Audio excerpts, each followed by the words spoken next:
Okay, we will start with case number 4 today, that is regarding the force of the jet on the series of flat plates, which is also termed as water wheel. So you can see this figure.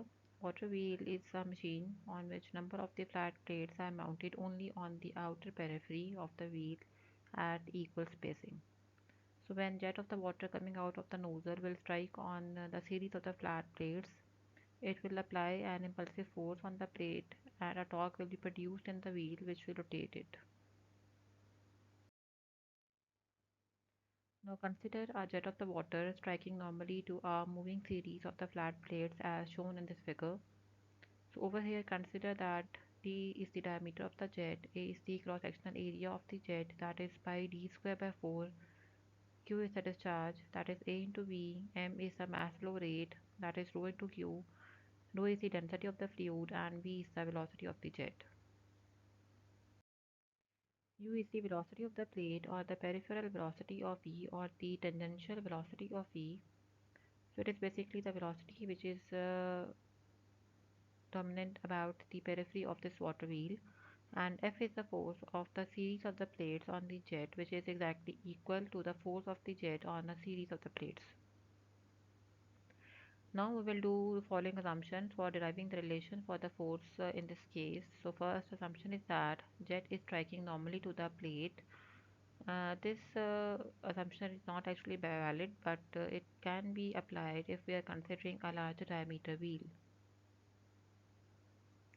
Second, water wheel is frictionless, and number three, the mass flow rate leaving the nozzle is equal to the mass flow rate striking to the plate. So, although for the moving case, the mass flow rate leaving the nozzle and striking to the plate both are not equal. But in this case, we can do this assumption because of the fact that as one plate will leave, the second plate will take its place. So, with respect to the position, you will always have one plate in front of the jet. So it means that you can apply this assumption that the mass flow rate is uniform with respect to the jet and with respect to the position of the plate. So over here, force F can be determined by applying the impulse momentum equation along the x direction, because F is totally horizontal over here. That is, the summation of Fx is equals to rate of change of the momentum along the x direction. It is the mass flow rate into change in the velocity along the x direction. So putting the values in the equation, we will have minus f, that is equals to rho q v to x minus v1x. So over here, by the assumption 3, the mass flow rate remains constant. So that is why over here we will have rho q. It is not changed into rho a into v minus u. So it is rho q, and v2x, that is the velocity component along the x direction at section 2. So at section 2, which is when your jet is striking to the plate, you don't have any jet along the x direction, it is reflected along the y direction. So v2x is 0 and v1x, that is the velocity at section 1 in the horizontal direction. So it is v minus u, it is the relative velocity. Okay, so f is rho q v minus u, or it is rho a v into v minus u. So this is the equation which is giving you the force of the jet over the series of the moving flat plates, and it shows that this force is greater than the force of the jet on the single moving flat plate. Okay, that was rho a into v minus u square, but it is less than the force in case number 1, which is your stationary case, that is rho a v square. Okay, now we have to find out the work done because it is a moving case. So in this case, first of all we will find out the work done per second by the water wheel, that is the power produced by the water wheel. It is simply F into U. So over here F is the force which you have just computed. It is rho q v minus u into this u, that is the peripheral velocity of this water wheel.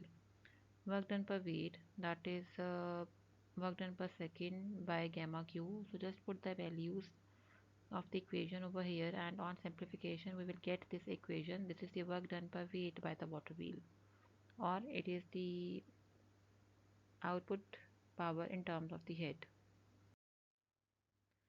Then the input power in terms of the head, that is the work done per weight supplied, it is the kinetic head, it is v square over 2g.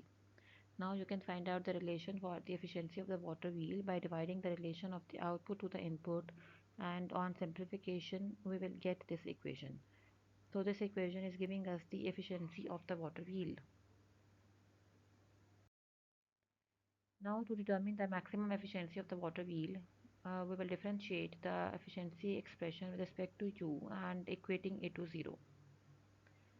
So this is your equation. So this efficiency is differentiated with respect to the u value because it is basically the parameter which will decide that how much of the hydraulic energy is converted into the mechanical energy. This u is basically that fraction of the velocity which is converted by the applied force of the jet. Okay, so that is why we are differentiating the efficiency relation with respect to the u, and we will equate it to 0 because our objective is that the maximum velocity is converted into the u value. Now further, when we will differentiate it, we will get this equation. 2 by v square is a constant value. The differentiation of vu is giving us v, and this u square is giving us 2u. Now when we will simplify this equation, we are getting that u is equals to v by 2. It means that for the ideal water wheel, your peripheral velocity is half of the jet velocity. It means that if half of the jet velocity is converted into the peripheral velocity of the water wheel, you will get the maximum efficiency of that water wheel. This is for the ideal case. Now, according to that equation, efficiency of the water wheel will reach to its maximum value. Then the peripheral velocity of V will become exactly equals to half of the jet velocity. But for the real water wheel, this will not be the case. You can have the peripheral velocity less than the half of the jet velocity. If you substitute the value of the u in the above equation for the maximum efficiency, maximum efficiency will be when your u is 0.5 V. The relation on simplification will be giving this value of the efficiency, that is 50%. So this is the maximum theoretical efficiency which water wheel can attain, and it is 50%.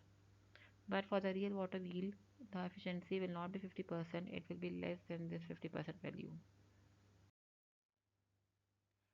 Now we will solve the next problem, number 4. This is the problem number 1 from Douglas, and over here we are given with the case of the water wheel. The diameter of the jet is 0.3 meter, the velocity is 7.5 meter per second, the peripheral velocity is 4.8 meter per second. We have to find out the force of the jet, efficiency of the water wheel, and work done per second. Area is pi d square by 4, that is 70.7 10 raised to power minus 3 meter square. The charge is A into V, it is 0.53 cubic. Now the relation for F is rho q V minus u. Just put the values and you are getting this force. It is 1431 newtons.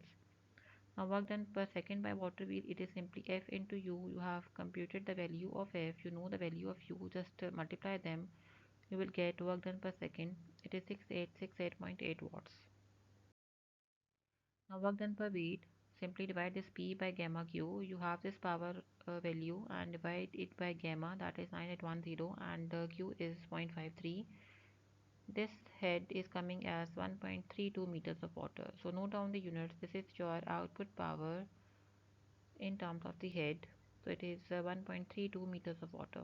Also the input power in terms of the head, it is v square by 2g. Just put the values for the velocity and g. You are getting the input power as 2.87 meters of water. So efficiency of the water wheel is coming as output over input in percentage. It is 46.05%.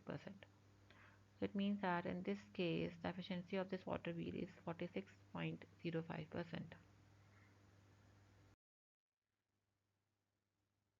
Now case number 5, that is for the force of the jet on a stationary curved plate, and this particular shape of the plate is similar to the bucket of the turbo turbine. So over here we are considering a jet of the water which is striking on a single stationary curved plate at the inlet tip as shown in the figure. Then water will glide on the internal surface of the plate and will leave the bucket from the outlet tip of the vane. Subscript 1 shows an inlet tip and subscript 2 shows the outlet tip.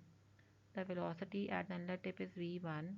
v1 is making an angle theta 1 with the horizontal axis, and it is leaving the outlet tip with a velocity v2, making an angle theta 2 with the horizontal axis. Also, d is the diameter of the jet, a is the cross-sectional area of the jet, that is pi d square by 4. Also, v is the velocity of the jet. Now, I have discussed v1 and v2 already. These are the velocities at section 1 and section 2. So, practically, your v2 is less than v1 because of the friction of the plate surface. And also, if you see in the figure, the vector v2 is shown lesser in length as compared to vector v1. Q is the discharge or the volume flow rate, that is A into V. Rho is the density of the fluid. M is the mass flow rate, that is rho into Q. Now Fn is the normal component of the force F. Force of the plate on the jet in the normal direction, which is exactly equal to the force of the jet on the plate in the normal direction. Similarly, Fd is the force of the plate on the jet in the tangential direction. It is exactly equal to the force of the jet on the plate in the tangential direction. F is the resultant force of the jet on the plate, and alpha is the inclination of the force F. Now consider inlet and outlet tips of the plates. V1 is the velocity of the jet at the inlet tip, and theta 1 is the vane angle at the inlet tip. Similarly, V2 is the velocity of the jet at the outlet tip, and theta 2 is the vane angle at the outlet tip. Now you have to find out this resultant force F. For that, you can initially find out this Fn and Fd by applying the equation along the x and y direction, and then you will find out the resultant F and the angle of inclination alpha. So to find out Fn, you will apply the impulse momentum equation along the x direction. That is, summation of Fx is equals to rate of change of the momentum along the x direction. That is, minus Fn is equals to rho q v2x minus v1x. Now over here, v2x, that is the horizontal component of this v2. So by considering this angle theta 2, it will be v2 cos of theta 2. And if you see the direction of v2, this x component of v2 will be in the negative direction. So it is minus v2 cos of theta 2. This negative sign is coming as it is of the equation, and this v1x.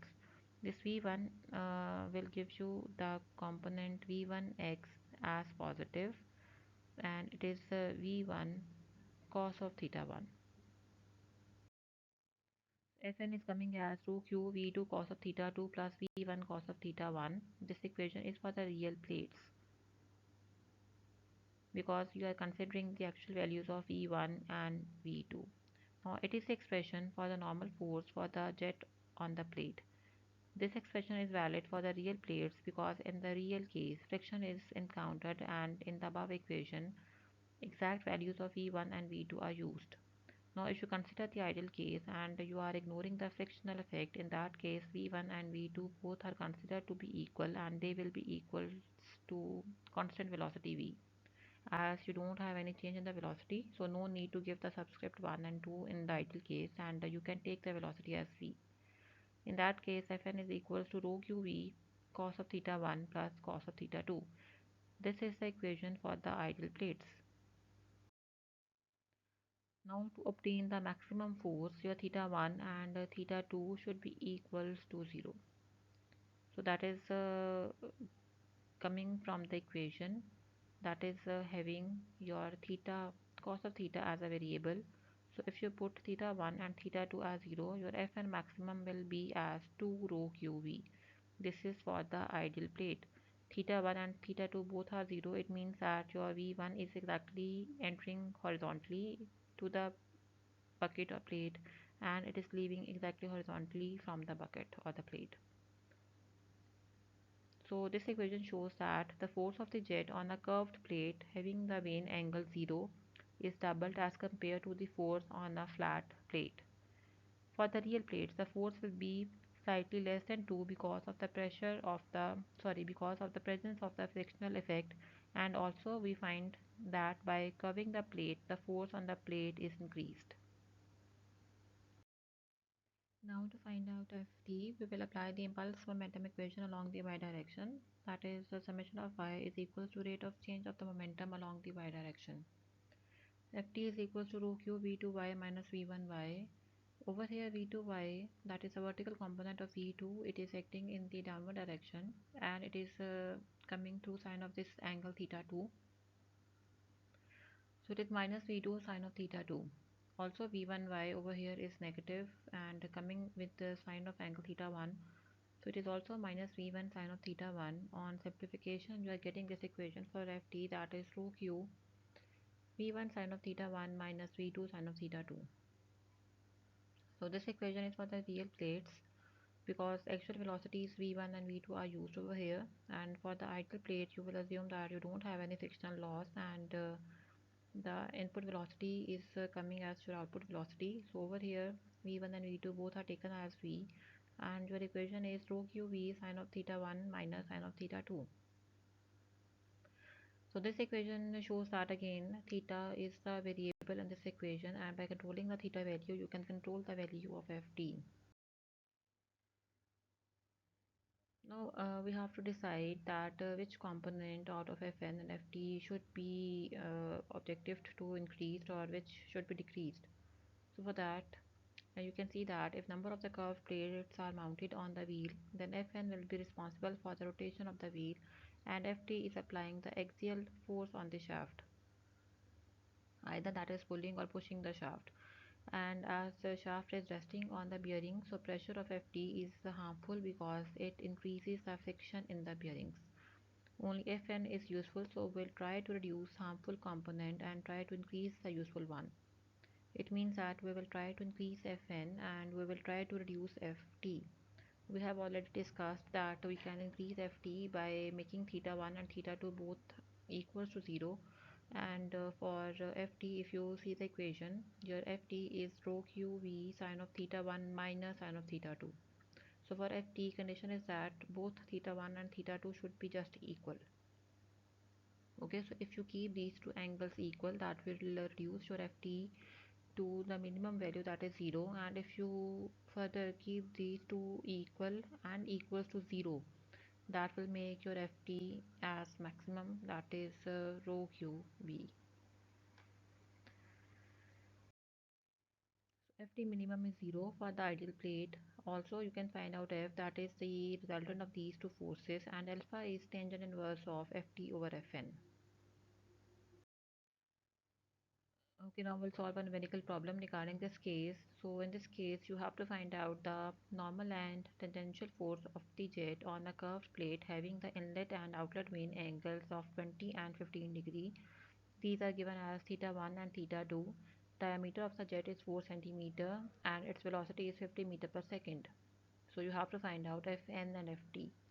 This is the given data. So area is pi d square by 4. You can find out the discharge, that is 62.5 10 raised to power minus 3 kmx. Equation for Fn is rho q v2 cos of theta 2 plus v1 cos of theta 1. Now in this case, you are not given with any condition that how much energy or how much velocity is reduced by the friction in the plate. So if it is not mentioned, you can assume that your plate is frictionless and you can take your velocity v1 and v2 both equals to the given velocity v.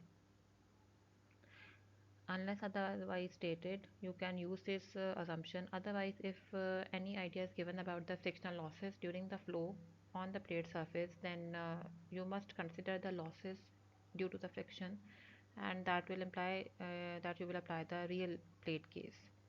So in this case, it is not mentioned that how much energy is lost due to the friction on the plate surface. So you can take the case as ideal case, and you can take these two velocities as equal.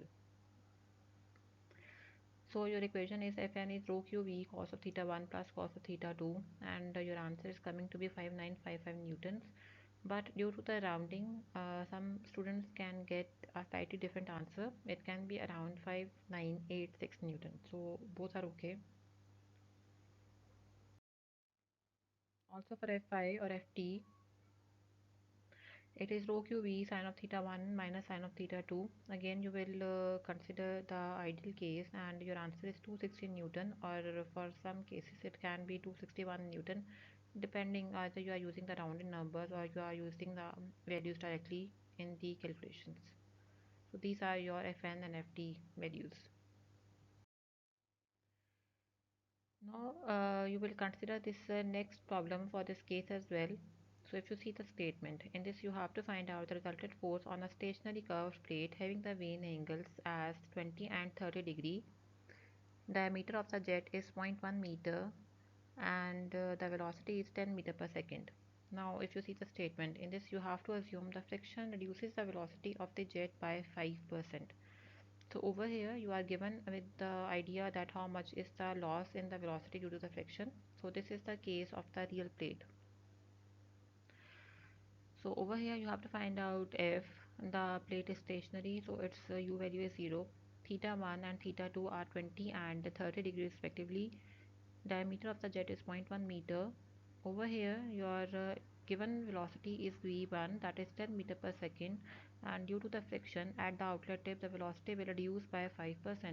So remaining is 95% of v1, so that is 0.95 v1, it is 9.5 meter per second. So 5% is the reduction in the velocity. Find out area discharge, apply the equation along the x direction. So if you see, I have applied the equation over here, so you should also practice that you can apply the equation directly without remembering the equations. Okay, so again you are getting the same equation for Fn, that is rho q v1 cos of theta 1 plus v2 cos of theta 2. Put the values and you are getting Fn as 1384.04 newtons. Similarly, you will find out Ft. For that, you are applying the equation along the y direction. It is rho q v2y minus v1y, and when you finally find out the answers, you are getting Ft as minus 104.38 newtons. Now this negative sign over here shows that the sign of Ft which you have assumed, that is not correct, that is opposite to the actual direction. So to understand, you can see this figure. So this general figure shows this assumed direction in which your Ft is acting upward, it is positive, but actually for your data it is negative, it is acting downward. So this is the direction of the forces which I have shown over here. So resultant is 1387.4 newtons and alpha is minus 4.31 degree. So over here this negative sign indicates alpha is in the anti-clockwise direction because your F is now lying above your Fn value. So alpha is also anti-clockwise, it is negative.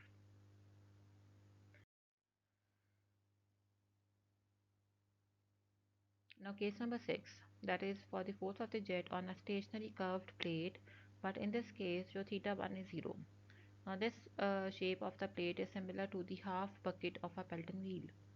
So you are considering a jet of the water striking on a stationary curved plate as shown in the figure. Over here d is the diameter of the jet, a is the cross-sectional area of the jet, it is pi d square by 4, q is the discharge, it is a into v, m is the mass flow rate, rho into q, v is the velocity of the jet, rho is the density of the fluid, Fn is the normal component of the force F, Ft is the tangential component of the force F, F is the resultant force of the plate on the jet, alpha is the inclination of the force F, and phi is the deflection angle of the bucket.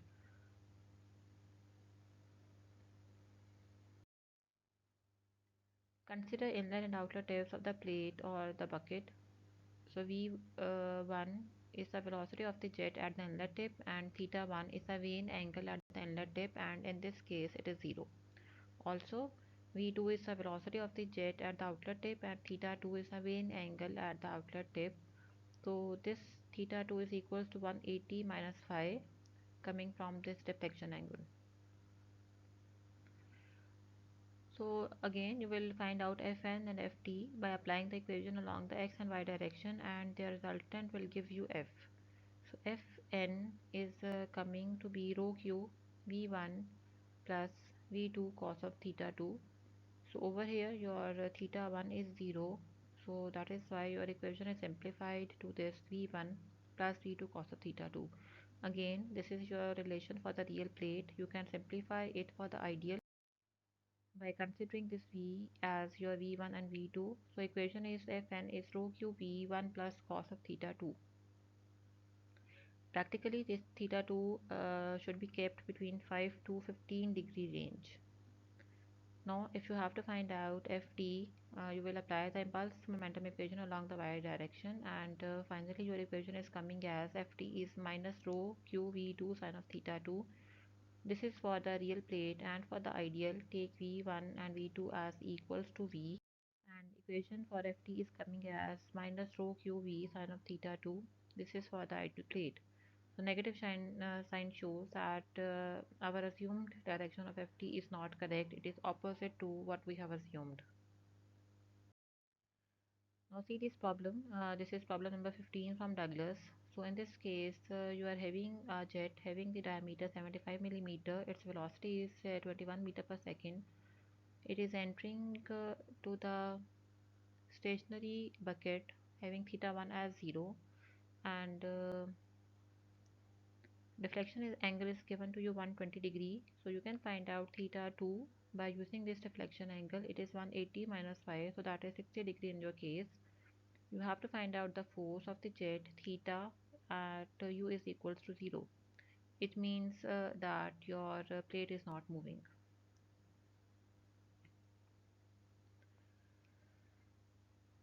So area is pi d square by 4. Discharge is a into v.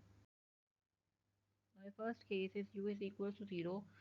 For that, you will apply the equation initially along the x, that will give you Fn. Then you will apply the equation along y to find out Ft. The resultant will give you F and alpha. So this is for the ideal case because you are not given with any condition about the friction of the plate. So Fn is rho q v 1 plus cos of theta 2, and Fn is coming to be 2920 newtons. Also for Fi, your equation is Ft is minus rho q v sine of theta 2, and it is minus 1686 newtons. Find out the resultant, that is 3372 newtons, and alpha is minus 30 degree approximately.